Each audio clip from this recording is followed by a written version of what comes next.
Tiene el grado de licenciado en Administración y Negocios Internacionales con una maestría en Docencia Universitaria y Gestión Educativa con experiencia en Planificación, Control y Gestión de Proyectos. Su exposición se titula Una educación para el desarrollo de la vida, la fraternidad y el cuidado de la casa común.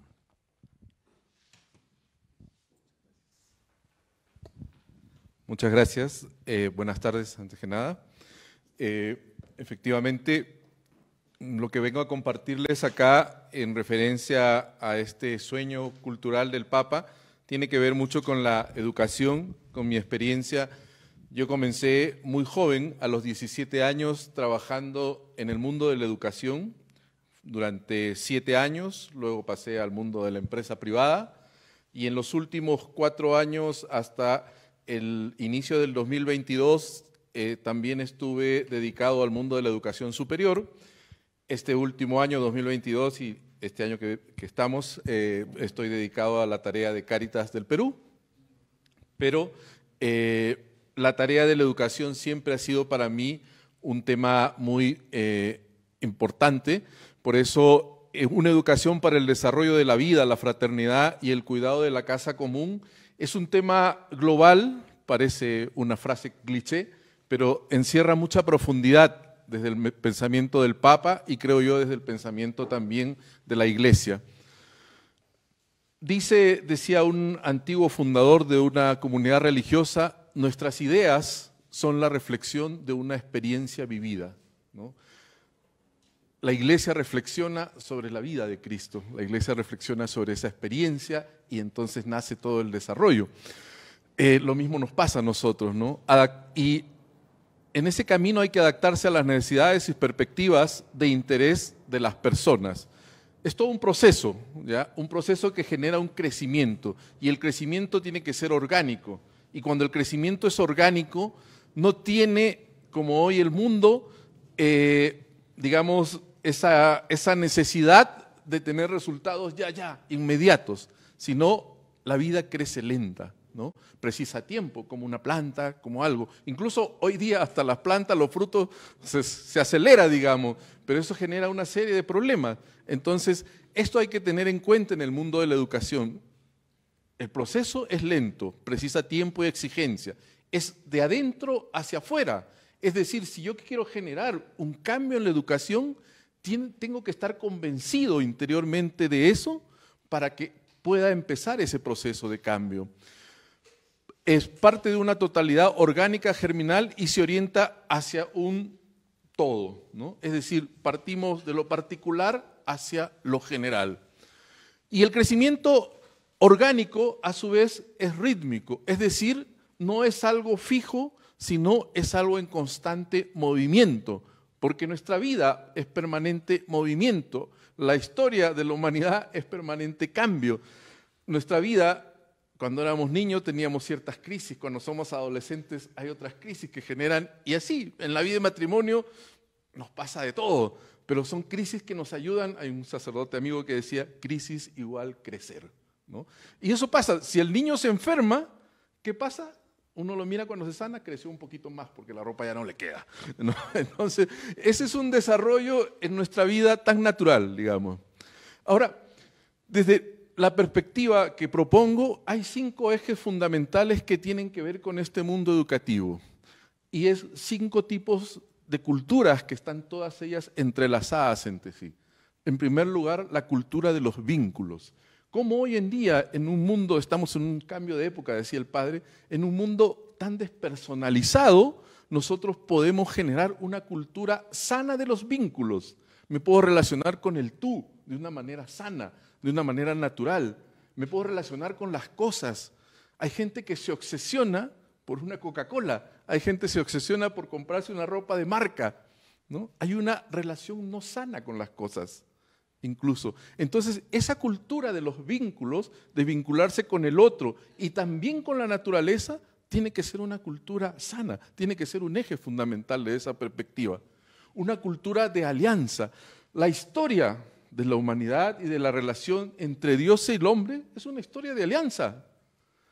Es Dios que siempre llama al hombre. Es como la historia, yo creo, de vocación, ¿no? De la vocación religiosa, la vocación sacerdotal. Es Dios que siempre llama, ¿no? Y es una relación de fidelidad permanente. Es ese Dios que siempre es fiel y que nos invita a nosotros también a esa fidelidad. Y en esta cultura de este mundo, ¿cómo nosotros podemos vivir esa alianza, esa fidelidad a nuestro matrimonio, a nuestro trabajo, a nuestro mundo diario, a nuestros hijos, a nuestro pensar, a nuestros valores? Esa fidelidad en esa cultura de alianza. Sí, no hay problema. Cultura de los ideales.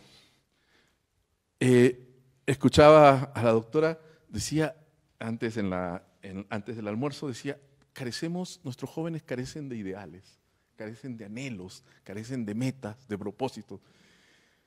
Tal vez hoy el mundo no nos presenta ideales porque lo queremos todo al alcance, lo tenemos todo al alcance de la mano. O sea, yo hago así, mi hijo el último, para él la pandemia le dio lo mismo, porque él estaba frente a su computadora y salía acá y él no se afectó de que papá no puedo salir a la calle. Mis hijas las dos, que ya estaban un poco mayores, salían, papá no podemos salir, ¿qué hacemos? Pero él vivió y yo dije, esto es interesante porque aquí hay un tema muy claro, los ideales, ¿no? ¿Cómo mueven los ideales nuestra vida? Y otro aspecto, que incluso esos ideales nos tienen que permitir el cuidado de la casa común. Yo ahí, por ejemplo, digo, volviendo al tema del consumismo, del hambre y todo, hoy en el mundo decimos falta comida, hay gente que muere de hambre, pero nos ponemos a pensar que hay, por ejemplo, 1.300 millones de toneladas que se pierden anualmente en el mundo de comida, y de esos 1.300 millones, el 67% se pierde en los hogares. ¿Qué significa? Que no hay una cultura, no hay una educación por esos temas. Miremos en nuestros hogares, partamos de eso para este sueño cultural, ¿no? Una cultura de confianza, construir un mundo mejor, creer y confiar que es posible. El famoso aire contra de San Ignacio, ¿ya? Hoy día nos adaptamos al mundo. Si el mundo nos pide de esta forma, nos ubicamos como tal.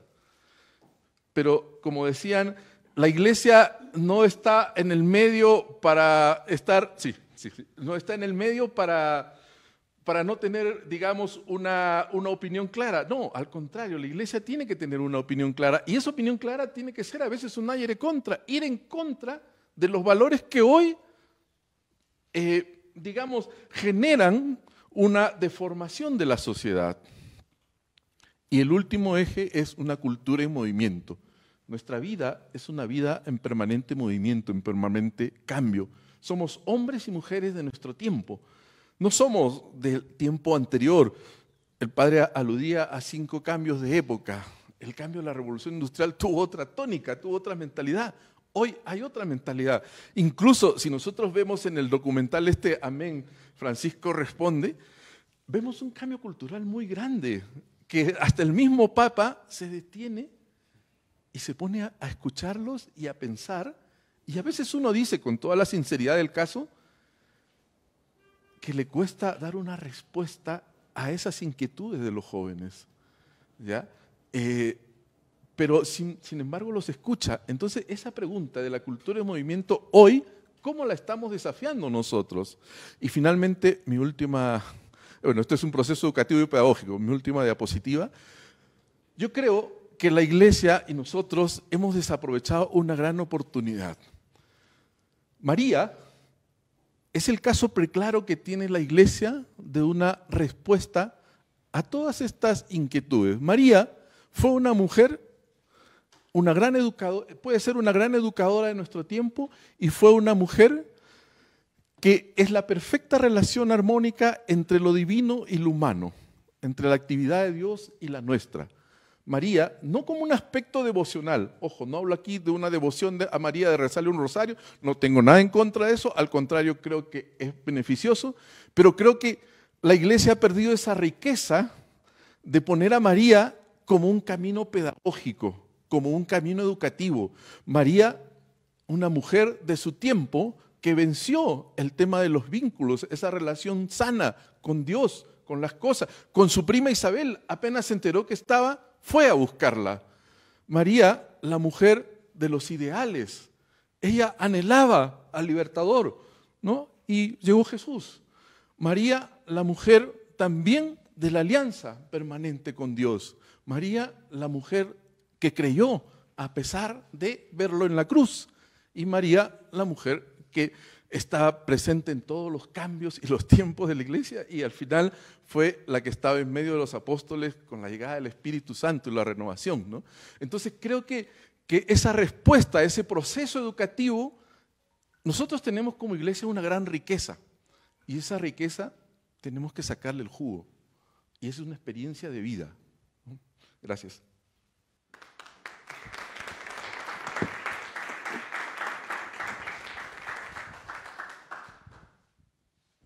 Bueno, muchas gracias a los tres expositores, a Manuel por estas pistas para pensar una cultura que vaya transformando también, que se entienda como un proceso educativo, ¿no? Los tres se han ceñido al tiempo de una manera impecable. Muchísimas gracias. No sé si he sido yo disciplinando, pero creo que también es mérito de ustedes, ¿no? Muchas gracias por ceñirse al tiempo y eso deja